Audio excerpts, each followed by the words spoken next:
গত কিছুদিন যাবৎ আমরা একটা জিনিস লক্ষ্য করেছি যে শহরের মধ্যে কিছু চুরি বলতে বিশেষ করে বাইক, টমটম এগুলি চুরি হচ্ছে। সেই অনুযায়ী আমরা একটা কমপ্লেন একজনের কাছ থেকে একটা অভিযোগ পাই। সেই অভিযোগগুলো আমরা আজকে একজনকে গ্রেপ্তার করেছি। তার নাম হচ্ছে প্রান্তোষ দেব। ওর বিরুদ্ধে আগেও অভিযোগ ছিল, ওকে অ্যারেস্ট করা হয়েছে বিভিন্ন চুরির ক্ষেত্রে।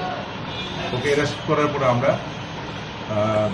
ওকে জিজ্ঞাসাবাদ করার পর ওর কাছ থেকে আমরা একটা টমটম এবং দুটো মোটর বাইক রিকভারি করতে পারি, যেগুলি বনকুমারী নাগপাড়া, যেটা রেল স্টেশন সংলগ্ন এলাকায় যে জঙ্গল আছে সেই জঙ্গলের মধ্যে লুকিয়ে রেখেছে।